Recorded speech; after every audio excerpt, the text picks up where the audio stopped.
திருவள்ளூரை அடுத்த மணவாள நகர் இந்தியன் வங்கி ஏடிஎம் மையத்தில் வங்கி மேலாளரை தாக்கியதாக பாரதிய ஜனதா கட்சி நிர்வாகி கைது செய்யப்பட்டுள்ள நிலையில் தற்போது அதன் சிசிடிவி காட்சி வெளியாகி அதிர்ச்சியை ஏற்படுத்தியுள்ளது. கூடுதல் விவரங்களோடு நமது செய்தியாளர் பிரபு இணைகிறார். வணக்கம் பிரபு, விவரம்.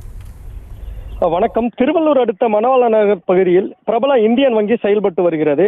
இந்த வங்கியுடன் இணைந்த இந்தியன் வங்கி ஏடிஎம் மையத்தில் பாஜக மாநில இளைஞர் அணி செயற்குழு உறுப்பினர் அபிலாஷ் என்பவர் நேற்று பணம் எடுக்க சென்றுள்ளார்.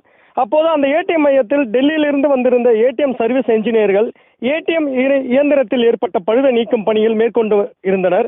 அப்போது அபிலாஷ் பணம் எடுக்க ஏடிஎம் கார்டை மெஷினில் செலுத்தி இருக்கிறார். இதனால் வங்கி ஊழியர் மெஷின் சர்வீஸ் செய்து கொண்டிருப்பதாகவும் இதனால் பணம் எடுக்கக்கூடாது எனவும் கூறியுள்ளார். இதை மீறியும் ஏடிஎம் கார்டு போட்டுள்ளார் பாஜக நிர்வாகி அபிலாஷ். இதை பார்த்த இந்தியன் வங்கி மேலாளர் வந்து கேட்டபோது வங்கி மேலாளரை அசிங்கமாக பேசி அவரை திட்டி கன்னத்தில் பலார் என்று அரைந்து தலையில் செருப்பால் அடித்தும் தாக்கியுள்ளார். இதனை கண்ட பொதுமக்கள் பாஜக நிர்வாகி அபிலாஷை வங்கி மேலாளரை தாக்குவதை தடுத்து நிறுத்தியுள்ளனர். இச்சம்பவம் குறித்து வழக்கு பதிவு செய்த மணவாள நகர் காவல்துறையினர் அபிலாஷை கைது செய்து சிறையில் அடைத்தனர்.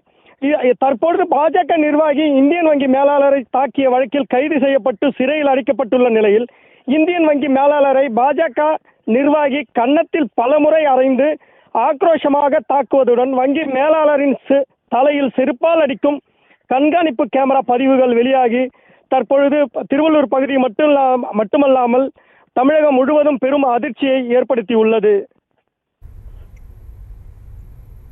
விவரங்களுக்கு நன்றி பிரபு. செய்திகளை உடனுக்குடனும் துல்லியமாகவும் தெரிந்து கொள்ள சப்ஸ்கிரைப் பண்ணுங்க.